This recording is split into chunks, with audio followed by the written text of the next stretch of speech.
बहावलपुर सहराए चौलिस्तान किला दिरावल jeep rally की final race में गैर हतमी गैर सरकारी नतज के मुताबिक साहिबजादा सुल्तान ने मैदान मार लिया।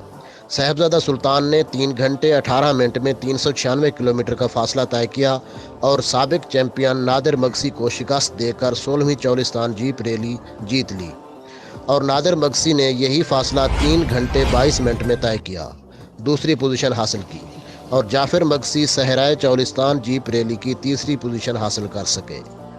तहसील रिपोर्टर मोहम्मद फयाज खान, 29 न्यूज़, अहमदपुर शर्किया। जी।